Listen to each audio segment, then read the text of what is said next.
Hello students, welcome to Chirag English window. हम आज की क्लास में द लेबरनम टॉप जो टेड ह्यूज की लिखी हुई है उस पोइम के क्वेश्चंस करने जा रहे हैं। इस पोइम में जैसा आपने एक्सप्लेनेशन में पढ़ा है कि किस प्रकार से लेबरनम का पेड़ जो है वो साइलेंट है, क्वाइट है, कब तक है, जब तक गोल्डफिंच उसमें नहीं आ जाती है। गोल्डफिंच उसमें आ जाती है तो एक एक्टिविटी स्टार्ट हो जाती है और वो पेड़ जो है वो गोल्डफिंच के परिवार का इंजन बन जाता है, उसके चलाने वाला बन जाता है और जैसे ही वो उड़कर चली जाती है लास्ट में बिल्कुल वैसा ही वो पेड़ साइलेंट हो जाता है जैसा स्टार्टिंग में था। अब इसके क्वेश्चंस करते हैं। देखो, फर्स्ट क्वेश्चन है, What do you notice about the beginning and the ending of the poem? Poem के beginning के बारे में और ending के बारे में आप क्या नोटिस करते हो? यही नोटिस करते हैं कि वो पेड़ साइलेंट होता है स्टार्टिंग में भी और एंडिंग में भी। लिख लो इसका आंसर। क्वेश्चन आप बुक में देख लेना। First question, the beginning and the ending of the poem.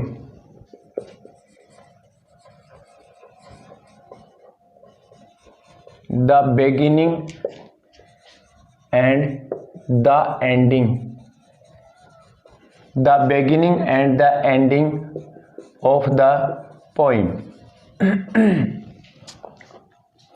The beginning and the ending of the poem is same.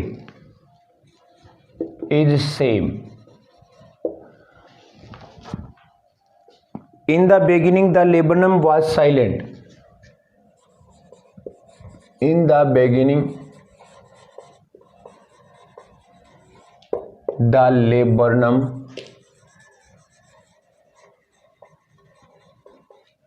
was silent. शुरुआत में लेबरनम का जो पेड़ था वो साइलेंट था एंड क्वाइट,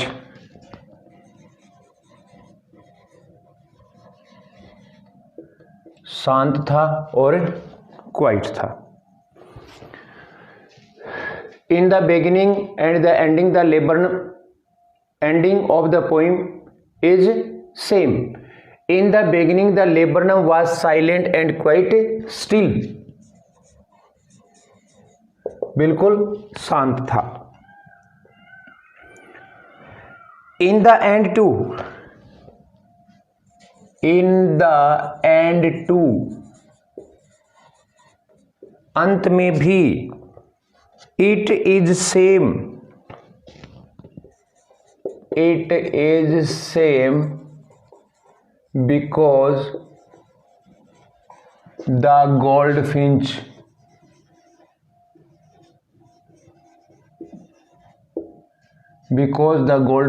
flies away. क्योंकि गोल्डफिंच जो है वो उससे उड़कर चली जाती है। Number two what is the bird's movement compared? किससे पक्षी के मूवमेंट की तुलना की गई है? What is the basis for the comparison? देखो, किससे तुलना की गई है? लिजार्ड से की गई है, छिपकली से की गई है। छिपकली जो है वो अलर्ट होती है, ऐसे ही गोल्डफिंच अलर्ट है, वो स्लीक होती है, ऐसे ही गोल्डफिंच स्लीक है। लिख लो इसके आंसर में, the bird's movement is compared to a lizard. The bird's movement is compared to a lizard. एक लिजार्ड से तुलना की गई है पक्षी के मूवमेंट की।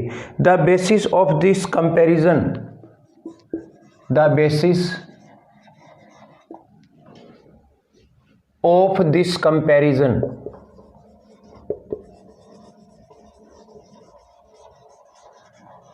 इस कंपैरिजन का आधार, the basis of this comparison is that they both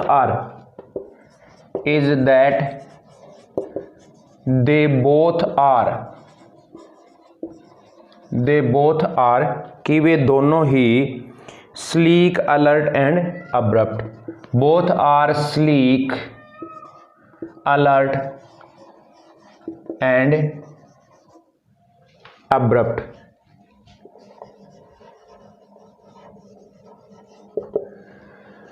पक्षी के मूवमेंट की तुलना की गई है लिजार्ड से, छिपकली से। The basis of this comparison, इस कंपैरिजन का आधार माना गया है इज दैट वह ये है दे बोथ आर स्लीक, वे दोनों ही चिकनी हैं, अलर्ट हैं एंड अब्रप्ट हैं। अलर्ट का मतलब चौकन्नी है, अब्रप्ट अप्रत्याशित है, अचानक आ जाती हैं।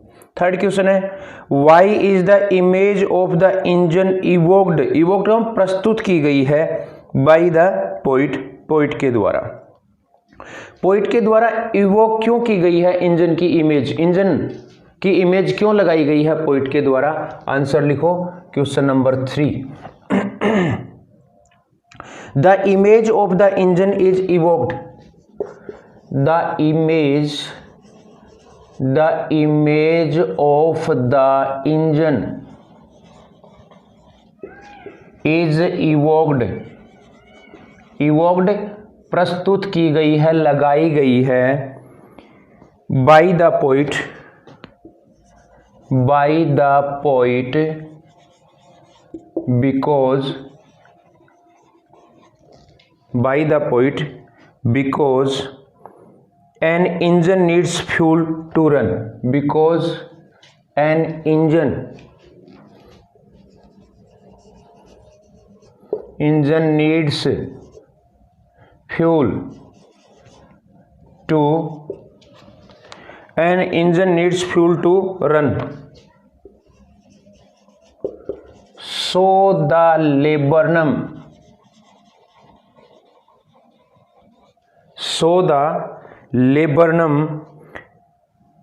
needs goldfinch,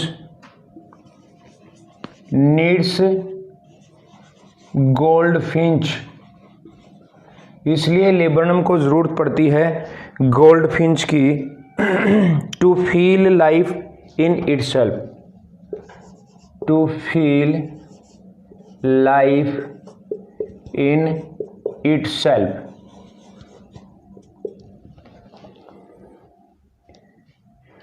she gives it life and movement, she gives it life and movement, वैसे लाइफ और मूवमेंट देती है। Like an engine, like an engine, देखो क्या लिखा है इसमें, the image of the engine is evoked, engine की इमेज लगाई गई है बाई द पोइट कवि के द्वारा, because an engine need, because an engine needs, क्योंकि एक इंजन को जरूरत पड़ती है फ्यूल ईंधन की टू रन चलने के लिए, सो द लेबरनम नीड्स, इसलिए लेबरनम को जरूरत पड़ती है गोल्डफिंच, गोल्डफिंच की to feel life in it, इसमें जीवन महसूस करने के लिए। शी गिव्स इट लाइफ, वह इसे जीवन देती है, एंड मूवमेंट, और मूवमेंट देती है, लाइक एन इंजन, एक इंजन की तरह। नेक्स्ट क्वेश्चंस, मैं आपको बता रहा हूं कि मैं सिर्फ आंसर लिखा रहा हूं, क्वेश्चंस आपको बुक में देखने हैं, मैं नंबर लिख रहा हूं, क्वेश्चन नंबर, आप क्वेश्चन का नंबर देखकर क्वेश्चन अपनी कॉपी में लिख लेना और उसका आंसर मैं यहाँ पे लिखाता जा रहा हूं। थर्ड क्वेश्चन का आंसर हमने लिखा है, अब फोर्थ का लिखेंगे। देखो इसमें फोर्थ क्वेश्चन क्या है, फोर्थ क्वेश्चन दिया हुआ है, इसमें है question number 4, what do you like most about the poem, आप पोइम के बारे में सबसे अच्छा क्या महसूस करते हो। देखो पोइम में लेबरनम का पेड़ स्टार्टिंग में शांत है, लास्ट में शांत है, तो सबसे अच्छा महसूस अपन कब करते हैं, जब उसमें गोल्डफिंच आती है, एक्टिविटी होती है, उसी को पसंद करते हैं, और वो यहाँ पे आप लिख दो, लिखो आंसर में, we like the most about the poem, we like the most about the poem, about the poem when, about the poem when the goldfinch comes, when the goldfinch, when the goldfinch comes, when the goldfinch comes and फिल्स the laburnum and फिल्स the laburnum fills the laburnum with life activity and sound, with life activity and sound. We like the most about the poem when the goldfinch comes. हम poem के बारे में सबसे अच्छा like उस समय को करते हैं जब गोल्डफिंच आ जाती है एंड फिल्स द लेबरनम और भर देती है लेबरनम के पेड़ को with life activity and sound, life activity और साउंड से। Question number 5, last question. What does the phrase her buried face identity mask mean? Her buried face identity mask, buried का मतलब धारीदार, फेस चेहरा, आइडेंटिटी पहचान का, मास्क मुखौटा बन गया है। इससे क्या मतलब है? लिखो आप इसमें। Barred face means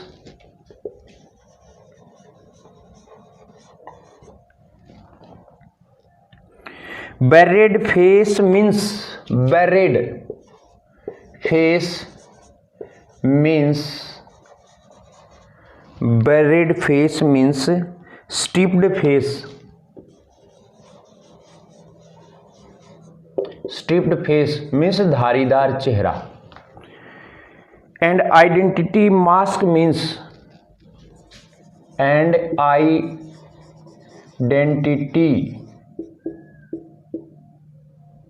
mask